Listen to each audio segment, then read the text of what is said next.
You're listening to WorkWire, sponsored by Career Club and SHIRM.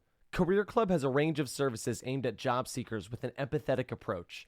Whether you are a job seeker yourself, know someone who is in job search, or an HR professional looking to bring a more empathetic approach to transitioning employees, check out career.club. If you are an HR professional seeking to enhance your skills, subscribe to SHIRM and explore their extensive resources. Visit shirm.org. That's shrm.org. Hello, everybody. This is Bob Goodwin, and welcome to another episode of the WorkWire. I'm joined here by my good friend, Johnny C. Taylor Jr., the president and CEO of SHIRM. Johnny, how you doing? I'm doing really well, man. Good to see you this great day. It is good to see you as well. I hope you are feeling good today and ready to talk about a fun topic. You ready to roll? It's fine. You know, with everything else going on, I'm glad that we're going to have some fun. So let's go for it. Let's do it. Okay, so recently we've been reading in the paper about a phenomenon seems to be especially taking off on TikTok called lazy girl jobs. And have you seen this one? I have. Of course, I cringed when I first saw it. I was like, lazy girl. Well, what happened to lazy boys? Like, but whatever. So yes, I've watched it. All right. For those of you who are watching or listening who aren't familiar with it, this is a Gen Z phenomenon. So think younger females, because as you said, Johnny, it's lazy girls.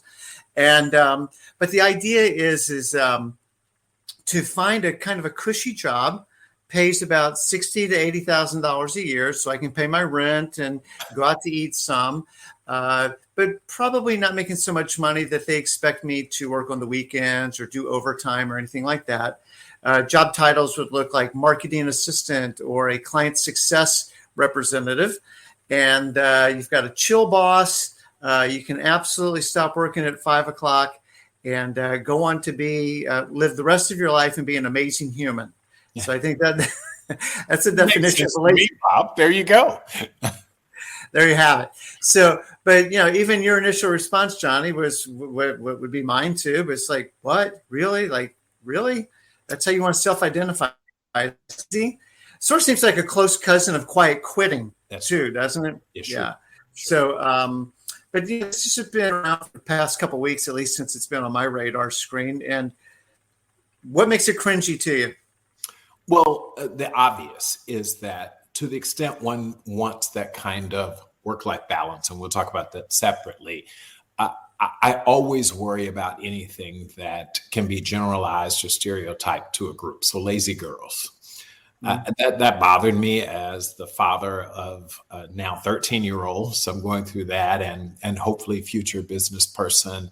And I have sisters and a mom. Like, I just don't know why it needs to be a lazy girl. And this isn't about me trying to be politically correct. It's just, why would you do that? Because all it does is adds to stereotypical kind of behavior. So again, I didn't create it. I have no ability to stop it, but that is the thing that made me cringe right away, because it may begin to reinforce unintentionally some ideas that women don't want to work and that women work less. I mean, remember, we've done a lot to achieve parity in the workplace and career mobility for women. Some women want to have more work-life balance, just like some men, but many of them also want to pursue careers and go up the corporate ladder and are willing to make sacrifices. So that's number one. Number two is perhaps as cringeworthy to me when I heard it, it bothers me, is that we are in a very interesting spot right now where the economy, while maybe not, slowing down as some of the folks suggested, it is slowing down, right? And we and business leaders are having to find a way to increase productivity, to operate more efficiently, and to ultimately ensure that their companies not just survive, but thrive. So this notion that someone joins your organization with the idea that I don't want to work particularly hard. Well, I don't know about you, Bob, and maybe it's an old man's perspective on this, but one, you got to be really smart and you work hard. At the end of the day, I don't know anything else that really drives success at scale but that. So business leaders are rightly now looking and saying, do I want someone who says to me up front, I don't want to take weekend calls at 5 o'clock sharp. It stops. I want to work fully remotely. I essentially want you to pay me to do what I want to do on my terms. Not cool. So those two things bother me. Who in God's green earth thinks it's a good idea to hire someone who admits that they are lazy? Yeah, so a couple of things. My background is consumer insights, and I love it because it's really like what makes people tick at the end of the day, and that's what marketers are always trying to figure out. That's right. And I don't know if you remember this, but a few years ago there was a video that went very viral called "Like a Girl." Yes. Yeah, right. And so they showed like a 5 or 6 year old girl throw a baseball. That's right. Right, and she did great. And then they asked a 13-year-old boy throw like a girl. It's like, it was terrible. And then they even showed a 13-year-old girl. What does it mean to throw like a girl or hit like a girl? It's like, Right. And so to your first point, this stereotypical of reinforcing things that people have worked decades to dispel. That's right. These kinds of stereotypes, unfair, wrong stereotypes. It's like, look, I get being controversial, and if you want to, really drive a lot of viewers on TikTok, you need to do what other people aren't doing. That doesn't seem particularly helpful. No. And then I think about some Pepsi executives that I had the pleasure of meeting several months ago who wrote a book called Band of Sisters. And they're talking about all the microaggressions that they have endured and continue to see in the workplace that women have to put up with that men don't. So an example would be, John, if you met the new girl in accounting, you would never say the new boy in accounting, but the new girl in accounting. Or after a meeting, the office housework of picking up the bagel mess and whatever's there, the guys walk out and just sort of assume the females are going to take care of all that stuff. So, and I too have a daughter who's a little bit older than yours and is in the professional world and seemingly has to work not only not lazy, but twice as hard to be at parity with her male colleagues. And so, first of all, I'm just with you, like all the labeling, drives me insane, but God bless her. She's got 18 million views on TikTok.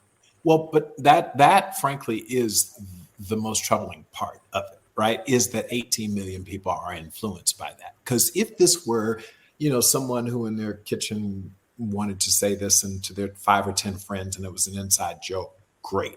But if it has any chance of really becoming a thing and reinforcing stereotypes, then that's bad. I mean, that and I'm prepared to say that I'm not saying the person is bad because I don't know her, but I would say to you that this notion, when you have that much influence, you've got to be really careful and responsible with it. Who would want, lazy Black jobs or lazy Hispanic jobs or lazy gay people jobs? Like nobody wants that. That's absurd. And so I just would say, now we can get to the merits of what she's getting at. But sometimes words matter. They really do matter. And so frankly, back to your question, what made me cringe is there had to be a better way to do this than to generalize, this to women. And that bothers me. Yeah. And as it should, I suppose.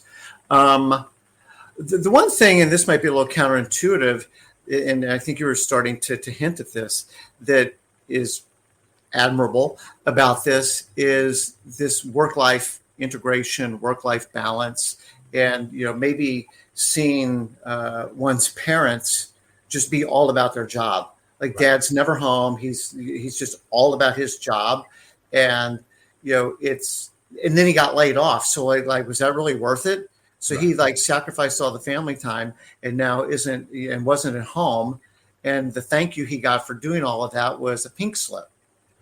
Right. And so, finding out, well, maybe my job isn't my whole life and that there's got to be some balance, or as I like my friend, Dr. Andy Garrett talks about integration, right? Like they're not in conflict with each other actually. And you can actually hit your flow state when your life and your work align with one another and they aren't in conflict. But the notion of at least not being completely consumed by work, unless that's your choice. I mean, everybody gets to make a choice, right? And if that's what you want to do and that's your identity and what gives you joy, awesome. A lot of entrepreneurs pour their life and soul into something because it's something that they genuinely believe in or passionate about, think they're doing a good for society, the world, whatever. Awesome.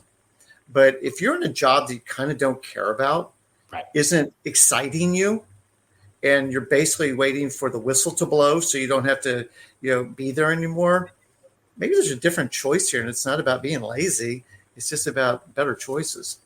Well, and better choices on so many levels. This is one I'm going to have a lot of fun with because, on one hand, I respect the person who says, I want to put in place, whatever balance is to me, and I don't want to work 12-hour days and I won't do this, etc. But that same person has to then fully appreciate the consequences over time that come from that. So if you're comfortable making $60,000 to $80,000, which by the way is a handsome amount of money, it bothered me. Like if you said to me, I thought they were going to say that makes me 25 to 40, and that's straight off. But 60 to 80 is a lot of money. We should be very clear. These are not poorly paid jobs that you're looking for. But let's say you do that. Pick the number. If you do that for 10 years, then you can't turn around and complain about not being able to pay for your kids' education or not being able to take a family vacation or not having money in the bank. See, that's the problem in your bank account and having an emergency fund. I say this to my colleagues all the time who come in, and I've had some throughout my career. I need to make more money. Why? Or no, the statement goes this way: you need to pay me more money. And I said, why? And then it's like, because I'm spending more money. And I said, how about you control what you spend? If you get up in the morning and buy a $7 latte in the morning, and in the evening go have a $20 martini, and you make all of these choices, living this life of luxury, the way I grew up is if you want those things, then you've got to pay for those things. You can't have it all. And some of that is what we're seeing play itself out in the workplace, where I want the life that you live and I want to work the hours that I want to work. And the two just aren't working. That's not how this works. So that's part of the number. As I say, if you make the decision to pursue a certain career, then live with the consequences of that decision. There's some upsides to it. There's some downsides to it. And that's true of everything. When I started my career in a major law firm. And I knew the day that I got there that these people were paying me a ridiculous amount of money for a 23-year-old who knew not a whole bunch. I had a law degree, but I had no experience at all. Today, these same law firms, the law firm that I came, they're paying $180,000 a year starting salary to a 23-year-old. Okay, got it. If you believe for 1 second that law firm is concerned about your work-life balance, you're wrong. That's not how this works. There's a trade-off, right? And for many of us, if you're paying off student loans, if you're taking care of parents, et cetera, you make a conscious decision, right? To take that job. You say it's going to ultimately give me the pedigree that I need to get to the long-term job. Whatever you do, just map it out. But this notion that I can have everything I want right away, long-term it's going to work out, is naive. And ultimately, you got to pay for it.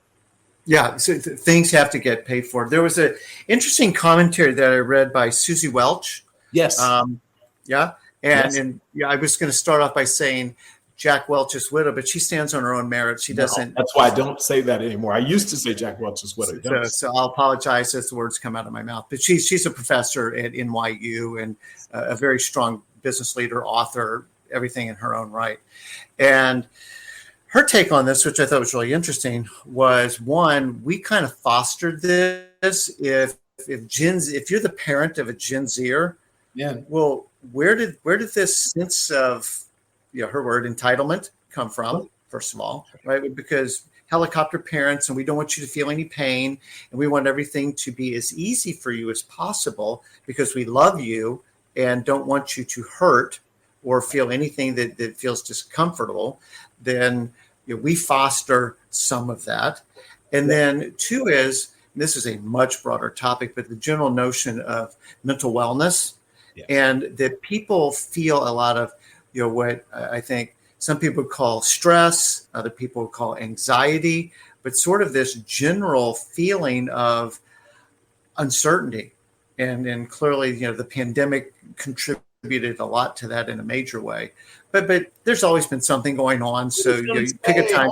2008. There's always been, there's always been something going on. But the fact is that it's stress can be good. Hunger can be good, right? Hunger motivates you. That's stress. Right. I feel stress of the fear of failure. That motivates me, right? To continue to give my best effort, my best thinking, my best time, my best energy, because I don't want to fail. Is that a kind of stress? 100%. 100%. You look at people that take sales jobs that are very commission oriented. That is either you kill something today and get to eat it, or you don't eat today. Your choice. It's stressful or really rewarding, depending on how you want to think about it. So I'm curious how you sort of react to A, we bred them, and two, is stress is in mental wellness is part of the puzzle here. That's right. So two things. One, there's no question. Every time I see and see one of these kids, I look to their parents. I almost can't blame the kid in some ways. Some 22-year-old who feels this way. I'm like, I'm more upset with your parents than I am with you because we created this. My generation, your generation has probably created a lot of this. And a lot of it is we wanted, rightly, the world to be better for our children, their experiences to be better than some of the decisions and experiences that we had. Yes. Got it. But we overcorrected. I really fundamentally believe that there was an overcorrection that's occurred, and I worry about the implications, the long-term impacts of that. So there is dignity in work, fundamentally, and we've got to start with that. We have gone through this moment where we've kind of vilified work.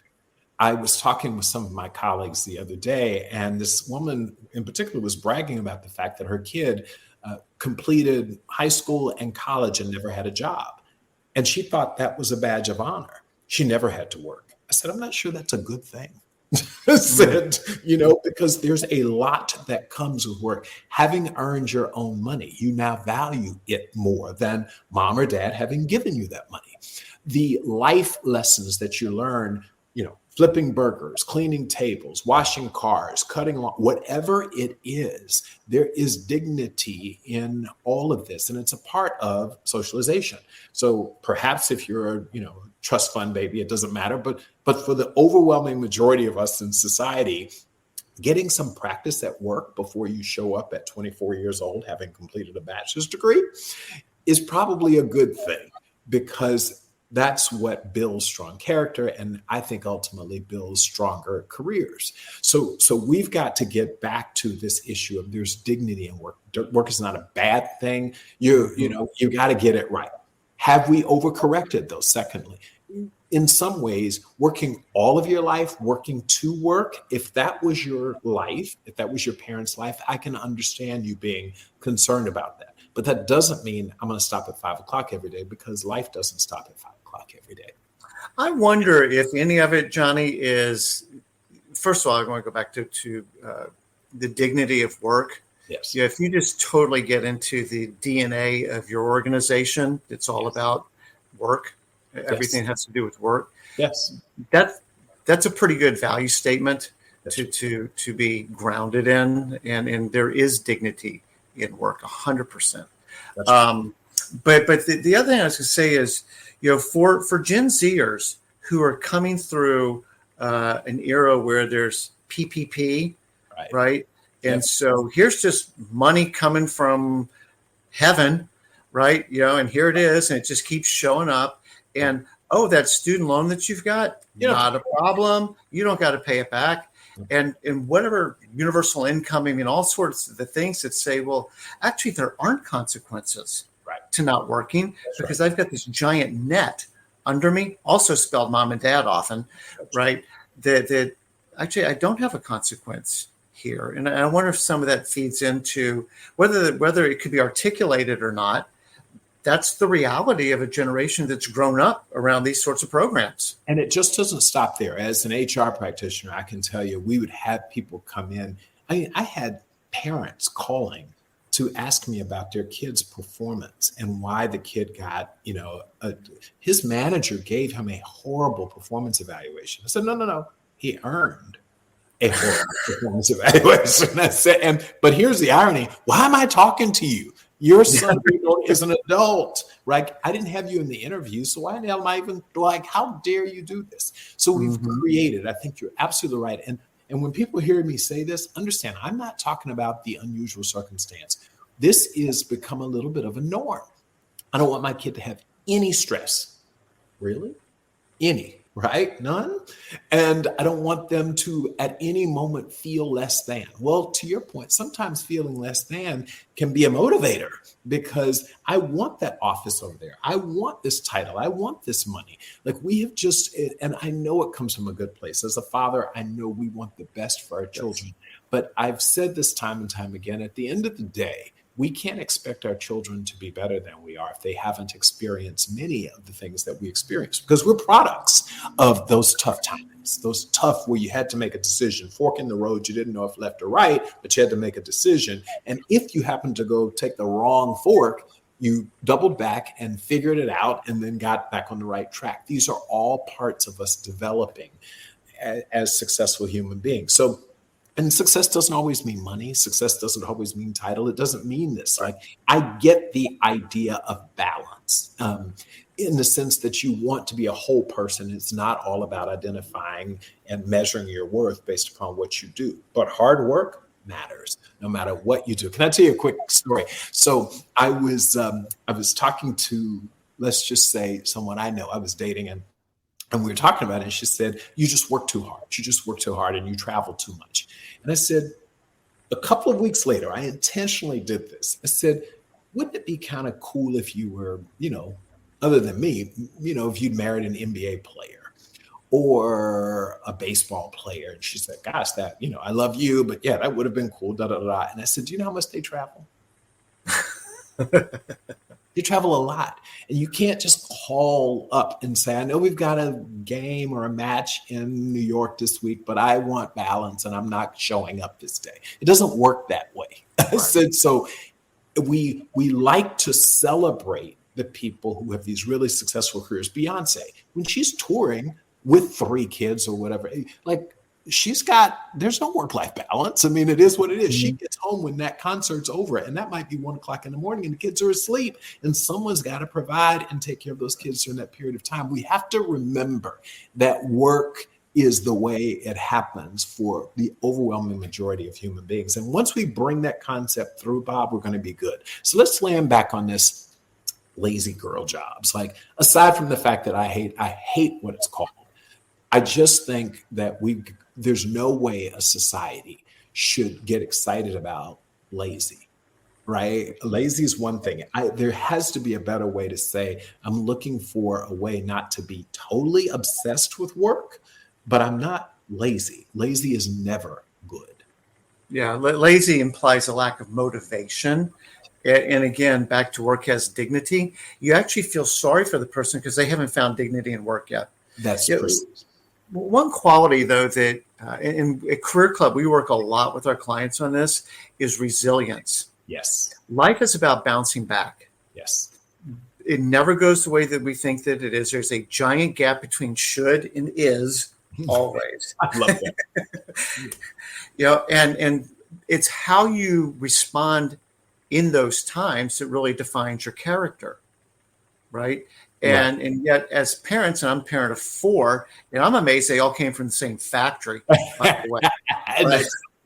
Because we did produce 4 different models with the same supply chain. So I'm not totally sure how all that happened, but that's what we got. But, it's when we, to your point, we're the product of our experiences. Yeah. And when you go through something, you learn about yourself, you develop habits, qualities. It's just like weightlifting. It's the resistance of the weight that makes the muscle. Yep. You know? Yep. And well, it's the resistance of life. Life pushes back. That's right. Life is mostly a headwind, not a tailwind. All day. And then it's pushing through that. And the lazy part, ultimately, it's sad, right? Because these are unfulfilled. I mean, look, if you're like, look, work, I want to be a part-time worker. It's not that important to me. By the way, 60 to 80K is a lot of money. I completely agree with that. I'm cool with making 28, not 58. All right, good on you. But it's a trade-off that you're making. And if you're doing something else that gives you joy and fulfillment, that's awesome. But lazy implies to me I'm getting away with something. There's a wink quality to it that I'm pulling one over on them and they don't even know it. And that's what makes it so troubling is, first of all, we do know. There's all sorts of ways that we know. And more importantly, your colleagues know. No, it's not just management doesn't want you to be lazy. Hell, the person next to you, to your left and your right, doesn't want you to be lazy because that means they've got to pick up the slack. So this is like universally a bad thing. I mean, let me just tell you, it is the way it works. And the more we can get people not just to change the words, because, someone could say, okay, we're not going to call it lazy, we're going to call it something else. It's this concept of not being willing to get the job done, to do what it takes to get the job done is concerning. It really is. No judgment here. Yes. Let me correct. There is judgment here because we have a wonderful country, and I'm sure we have listeners who are in other parts of the world. But at the end of the day, we are a capitalistic society, and I know some people think that's a bad thing, but we have a very, very high quality life here in the United States. And the person who says money doesn't matter, but who says, but I need to make $60,000 to $80,000 has admitted by definition that money matters. Because then how about doing it for free? Be lazy and get zero. Well, again, just at a very human level, and there's a level of immaturity and you've got to go through some life. A friend of mine, and I know he didn't make this up, it's one of my favorite lines, which is good judgment comes from experience and experience comes from bad judgment. And so, young people by definition haven't seen everything, but in the moment, I'm sad for them because they're not getting fulfillment probably from what they're doing. But in the long term, as you said, they're sowing seeds of a drought. Yes. That there's not going to be something in the barn on another day because they were very short-sighted in the near term that isn't going to allow them the freedom and the flexibility to do the things that they really think that they want to do as they become more mature adults. And that's sad. And so let me just say this. I think I'm sorry to interrupt you, but go ahead. Well, I'm going to ask you a question. I'll be able to keep my question. You go. Okay. No, I was just saying, I think at the end of the day, we have to appreciate I read something the other day that said we have not had a decade without a recession in like modern history. We didn't, but we haven't had an economic downturn since 2008. That's 15 years. That means you have a whole generation of people, Generation Z for sure, and many of the millennials who've never, ever experienced an economic downturn. So I think part of this is this is the outcome of having not had some dips in the economic cycle. And when you don't have it, people haven't experienced it. The reason, what they call the greatest generation was so great is because they experienced the Great Depression. The reason you and I, we lived through 2008 when you didn't know if you'd have a job, when your house was worth half of what it was. We lived in this era when interest rates we weren't belly aching about 7% interest rates. We were talking about 17% interest rates, right? It's just, if you've had a prolonged period where you have not faced any resistance, then you're not strong. And I love your analogy, the parallel that you drew to going into the gym. You have got, the stress, when you lift something that's heavy, that is stress. But the only way one gets stronger is to, push against that stress and that physical stress, and you develop your muscles. Well, our muscles have atrophied in a big way as a society. And then you have children who've never developed the muscles at all. And I say children, they're 40-year-olds who remember the last time we had an economic decline, they were in college. So, and someone fed you, someone housed you, you just didn't experience this. And I think that's what worries me most, is that when the big one comes, we're going to have people who've never developed those muscles and they just can't cope. How would you talk to leaders, like team leaders, group leaders, of if somebody's sort of demonstrating this attitude, these behaviors of this lazy girl job mentality? As leaders, what can we do to help folks see that maybe this may not be the optimal choice for you? Well, that's it. And so I'm glad you asked that, because in short, one, we've got to talk about it. Just as we talk about everything else, we should be transparent with our employees. When someone is lazy or is not carrying their, we've got to be very, very honest with them. And not in a horrible way initially. You can get pretty aggressive with them, but start with, let me just call out what I'm observing with you. At 5 o'clock, at 4:45, you're racing to the elevator. Let me tell you how that makes the rest of us feel. So that's one. Secondly, you've got to put people in situations where they are feeling the stress. And it's not to punish them, but so that they can experience it. In other words, if I'm weightlifting, I'll spot you, but ultimately I've got to put you under some stress. So I think we've got to stop in the workplace protecting people, or we're engaging in the very behavior that we complained about their parents engaging in. When I say to an employee, I'll work all weekend, don't worry.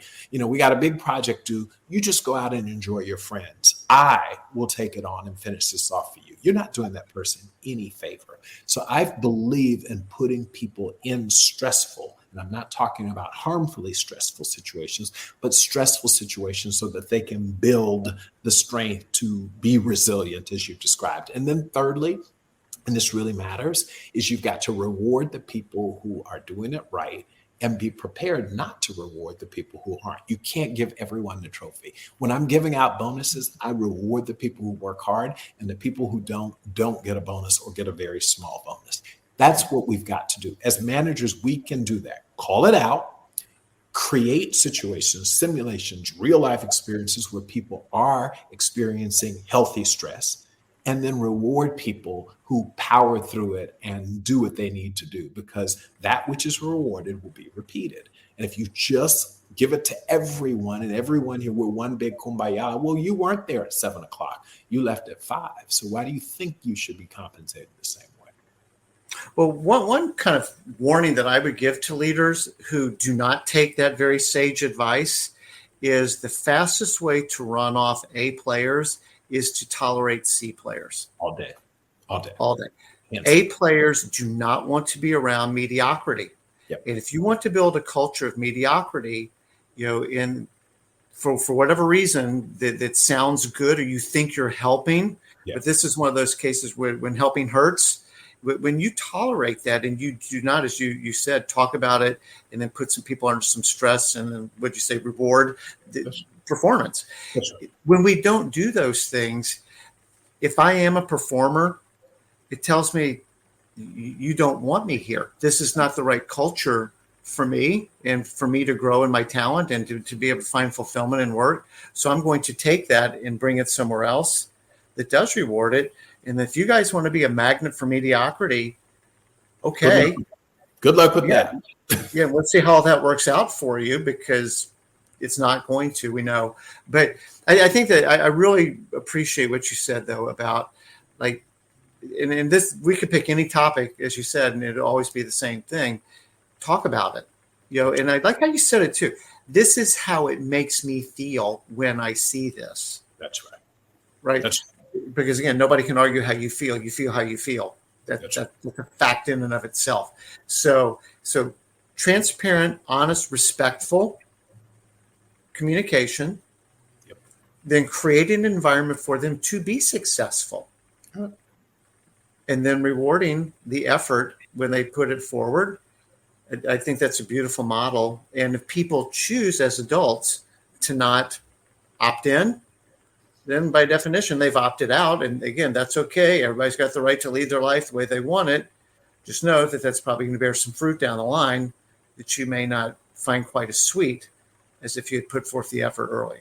Yeah, very simply, I often say to my management team, the other part, and empathy is a big part of my language and something I believe in from leadership. But I do say, after anyone listen to this, when I'm managing a younger generation, I do try to think about my 25-year-old self. We all once were 25, 30, right? And so it helps if the frustration can be you want them to think and process like you do at 40 or 50. In the process of having those conversations, do try to put yourself empathetically back in your 25-year-old self. They have limited experiences, and some have no experience if their parents didn't expose them to work and what comes with work. So it is critical that you use all of this. There has to be a level of empathy throughout the entire process. And again, that's why I point out 15 years, you have people who have never had any real resistance. They've not met resistance. And so therefore they're not prepared to be resilient. So I think, and that will benefit us. It's easy to say it's not our problem, but this is our future workforce. We need them to be better. So being very intentional about those three things that I discussed that you summarized beautifully is the way to solve for this lazy girl phenomena. And we can also just try and change the name. Because words matter. Lazy boys, let me just tell you. Words matter. Well, I love the words that you shared with us today. I've enjoyed, as always, our conversations, Johnny. Look forward to checking in with you next week on the next episode of The Work Wire. But in the meantime, wish you well. And thank everybody for taking a few minutes to listen in today. And we'll see you on the next episode. Work Wire. Check out career.club for personalized help with your job search. Visit shrm.org to become part of the largest human resources organization worldwide.